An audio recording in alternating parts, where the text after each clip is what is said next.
ఈరోజు domain migration mandate అంటే ఏంటో తెలుసుకుందాం.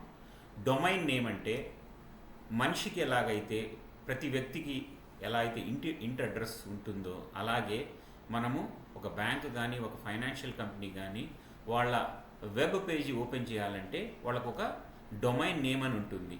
ఫర్ ఎగ్జాంపుల్ bank.com, ఓకే, అది xyzbank.com అనగానే XYZ బ్యాంక్ వెబ్సైట్ ఓపెన్ అవుతుంది. అందులో బ్యాంకుకు సంబంధించిన ఇన్ఫర్మేషన్ అంతా ఉంటుంది. మీకు ఏదైనా క్వశ్చన్స్ ఆన్సర్స్ అన్నా కూడా మీరు ఆ బ్యాంకుతో కాంటాక్ట్ చేయొచ్చు. తర్వాత మీకు ఫర్దర్ ఇన్ఫర్మేషన్ కావాలంటే మీ డీటెయిల్స్ కనుక అక్కడ మీరు ఎంటర్ చేస్తే బ్యాంక్ వాళ్ళు కాల్ బ్యాక్ చేస్తారు. సో ఇది డొమైన్ అడ్రస్. ఎలాగైతే ఇంటికి అడ్రస్ ఉంటుందో అలాగే ఒక డొమైన్కి, ఒక పర్టికులర్ కంపెనీకి వాళ్ళ డొమైన్కి వెళ్ళడానికి అడ్రస్ ఉంటుంది. సో ఇప్పుడు ఈ మైగ్రేషన్ అనేది ఎందుకు అవసరం? ఇప్పుడు చాలా ఒక బ్యాంక్ నేమ్లో ఒక చిన్న వర్డ్ మార్చేసి అదేమైపోతుందంటే సేమ్ అలాగే ఉండేటట్టు ఇంకొక డొమైన్ క్రియేట్ చేసి చాలామంది మనీని వాళ్ళు ఫ్రాడ్స్టర్స్ ఆ మనీని వాళ్ళు వాళ్ళ అకౌంట్లో వేసుకుంటున్నారు. ఒక చిన్న చేంజ్, ఏ బదులు బి పెట్టేస్తారు, అంతా ఒకేలాగా ఉంటుంది.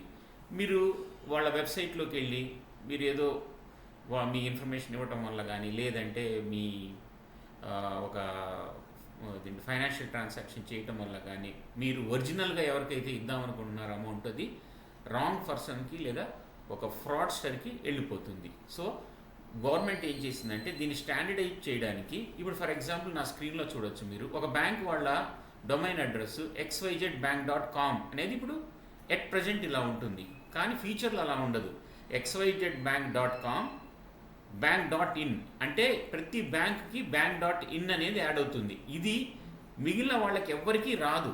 ఒక్క అఫీషియల్ బ్యాంక్ ఎవరైతే డొమైన్ ఉంటారో వాళ్ళకే ఇది bank.in వస్తుంది. దాన్ని చూసి మీరు యాక్చువల్గా ఇది ఒరిజినల్ డొమైన్ అవునా కాదా అన్నది మీరు తెలుసుకోవచ్చు. తర్వాత బ్యాంక్స్ అన్నిటికీ ఆల్రెడీ టార్గెట్ డేట్ ఇచ్చేశారు. 31 అక్టోబర్ లోపల 2025 లోపల అందరూ వాళ్ళ డొమైన్ నేమ్స్ మార్చాలి. తర్వాత దీనివల్ల పర్పస్ ఏంటంటే యూనిఫామ్ డొమైన్ స్ట్రక్చర్. మీరు ఏ బ్యాంక్ చూసినా ఒకటే ఉంటుంది, లాస్ట్లో bank.in.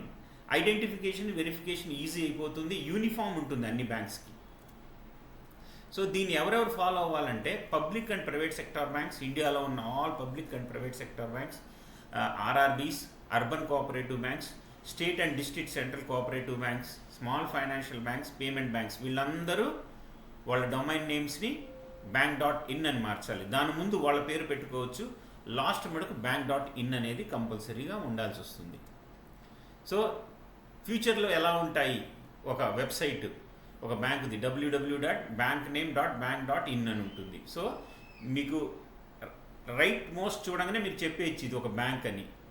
తర్వాత మీకు వచ్చిన ఈమెయిల్ ఐడీలు కూడా కంపల్సరీ మీరు చూస్తే bankname.bankin అని ఉంటుంది. కాబట్టి మీరు ఇది అఫీషియల్ బ్యాంక్ ఎంప్లాయీస్ పంపించారా లేదంటే ఎవరైనా అన్ఆథరైజ్డ్ పర్సన్ పంపించారా అన్నది మీరు ఈజీగా తెలుసుకోవచ్చు. Thank you friends. నా వీడియో నచ్చితే లైక్ చేయండి, మీ ఫ్రెండ్స్కి ఫార్వర్డ్ చేయండి.